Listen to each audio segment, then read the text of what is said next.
సంవత్సరాల తరబడి ఎన్ని మందులు వాడినా మీ మోకాల నొప్పులు తగ్గట్లేదా? ప్రాణ పెయిన్ క్లినిక్ లో అత్యాధునిక చికిత్స. Welcome to Suman TV. నేను మీ సుమన్ టీవీ నాగ్. కోల్కతా ఇన్సిడెంట్ తర్వాత ఈ ఇన్సిడెంట్ అప్పుడే అంటే ఫస్ట్ వీడియోలోనే నేను ఒక మాట చెప్పడం జరిగింది.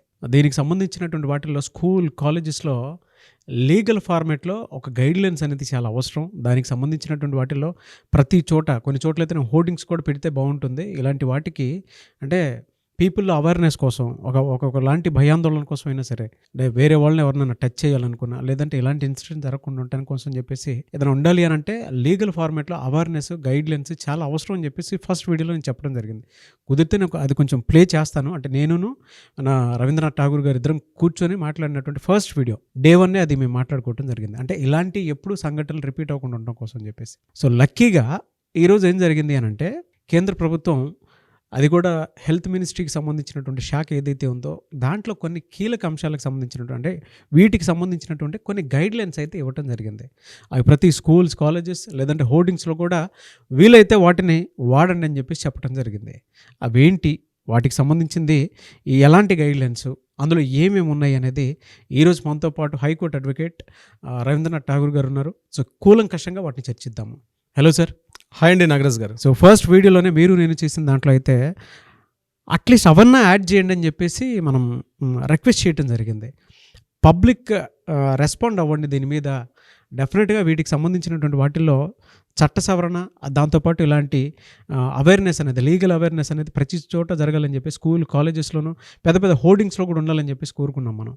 సో లక్కీగా ఈ ఇన్సిడెంట్ తోటి కేంద్ర ప్రభుత్వమే ఒక గైడ్లైన్స్ని, అది కూడా హెల్త్ మినిస్ట్రీ ఒక గైడ్లైన్స్ని తీసుకొని రావడం జరిగింది. So special thanks to you. మంచి అచీవ్మెంట్ అని చెప్పాలి. So congratulations to you and congratulations to the audience. Yes, అలాంటిది ఒకటి రావాలని చెప్పేసి అందరూ కూడా కింద కామెంట్ బాక్స్లో సపోర్ట్ చేయడం జరిగింది. సో లక్కీగా అది జరిగింది. అది అచీవ్మెంట్ కిందకనే భావిస్తాను నేను. మీరు నేను కోరుకున్న దానికి అది గ్రేట్ అచీవ్మెంట్ అనే దాని కింద భావిస్తాను నేను. డెఫినెట్గా మనతో పాటు ఆడియన్స్ కూడా అది కోరుకున్నారు కాబట్టి. సో ఇది మనందరి అచీవ్మెంట్.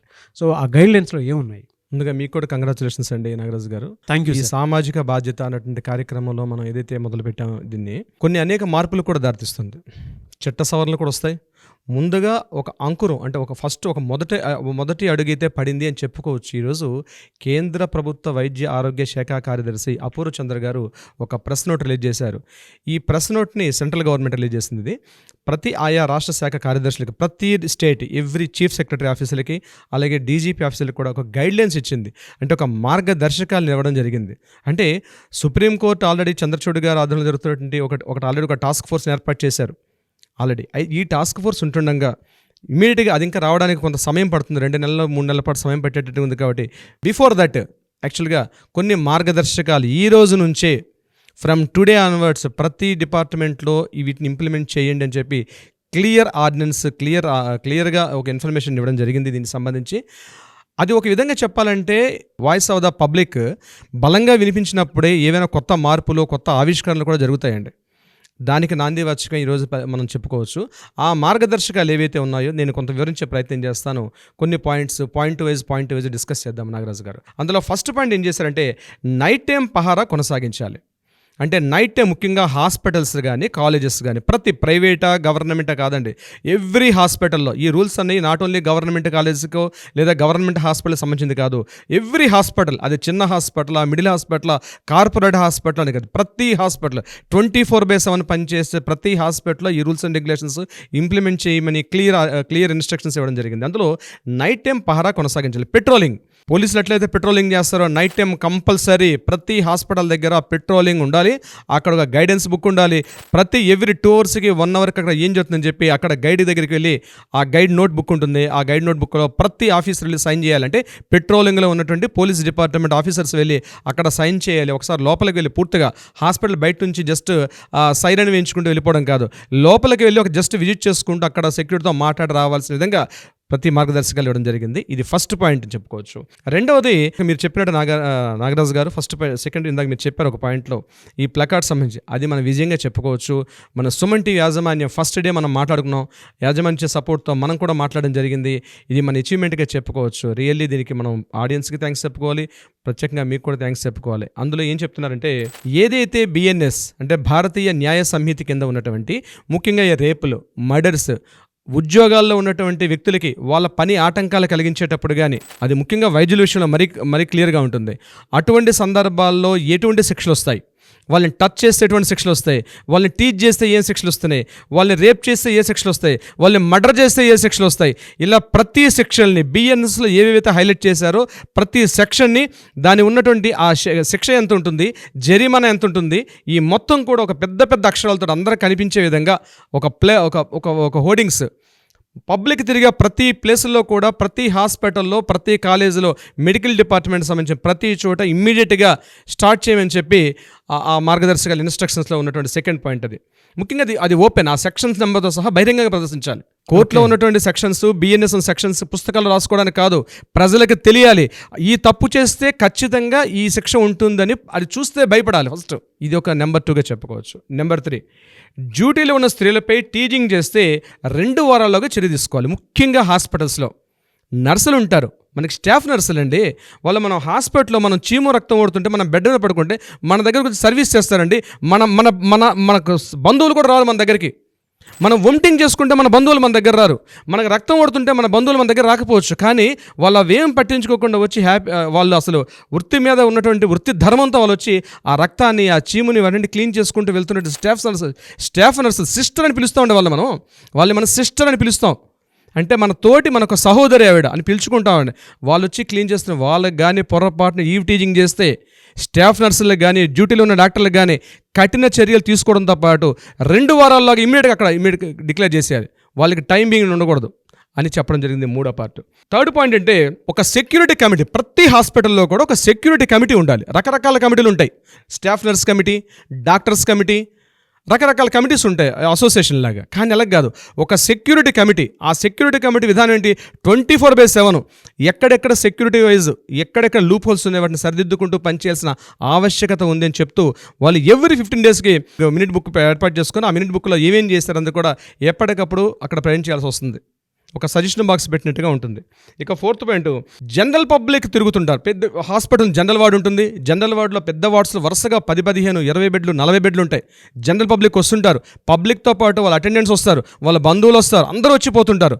ప్రతి ఒక్కరు కూడా ఈవెన్ దో జనరల్ వార్డ్ అయినా సరే, జనరల్ వార్డులో కూడా పబ్లిక్ నిల్వ చేయొద్దు. పేషెంట్తో పాటు ఎవరైతే వస్తారో ఒక అటెండెంట్ వచ్చేవాడికి ఖచ్చితంగా విజిటింగ్ పాస్ అరౌండ్ చేయండి. ప్రతి ఒక్కరు పొలో ఉన్న మార్కెట్లో సంతలాగా ప్రతి ఒక్కరు అక్కడ వెళ్ళిపోవడం వల్ల అక్కడ ఉన్నటువంటి ఆ ప్రైవసీ, ఆ సైలెన్స్ దెబ్బతింటుంది.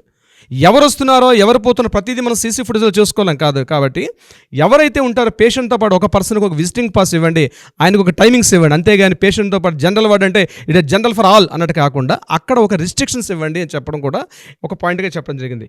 ఇకపోతే వైద్య సిబ్బంది, హాస్పిటల్ సంబంధించిన వైద్య సిబ్బంది కానీ, హాస్టల్స్ యొక్క బ్లాక్స్లో కానీ ఎక్కడ అన్ని చోట్ల సీసీ కెమెరాలు, ఈచ్ అండ్ ఎవ్రీ పాయింట్ 360 degreesలో ప్రతి చోట కవర్ అయ్యే విధంగా ప్రతి చోట సీసీ ఫుటేజ్ ఉండాలి. అవి ఎప్పటికప్పుడు మానిటరింగ్ చేయాలి, అవి పని చేస్తున్నాయా పని చేయట్లేని విషయం మీద సంబంధించి. దీంతోపాటు కంప్లీట్ లైటింగ్ సౌకర్యం చాలా హాస్పిటల్స్లో అండి, ఎస్పెషల్లీ గవర్నమెంట్ హాస్పిటల్లో అదేం కన్యూస్ అర్థం కాదు.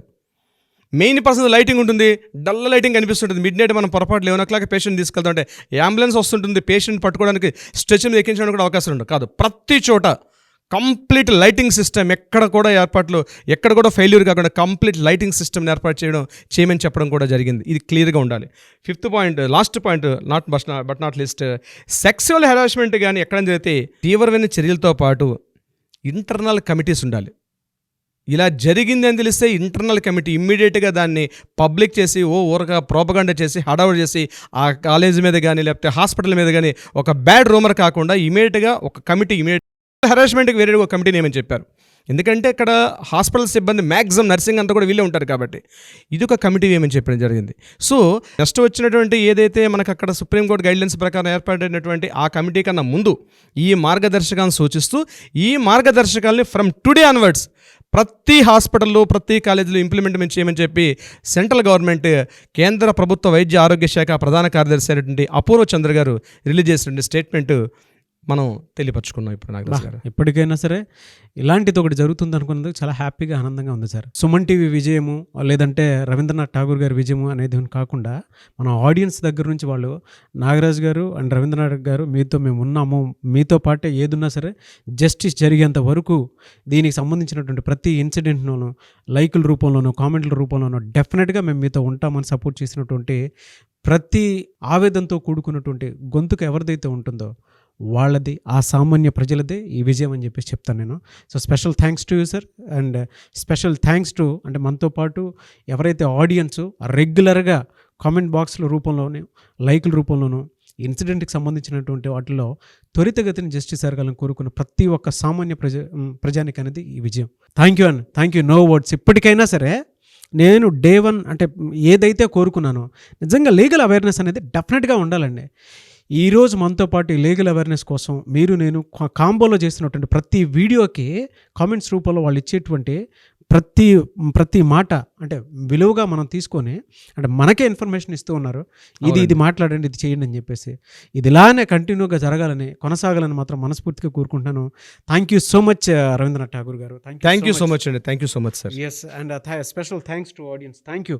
ఇప్పటికైనా ఒక గైడ్లైన్స్ హెల్త్ మినిస్ట్రీ నుంచి, అది కూడా సెంట్రల్ గవర్నమెంట్ నుంచి రావటం జరిగింది. వాళ్ళకు కూడా special thanks. Thank you so much అండి. Thank you so much for all.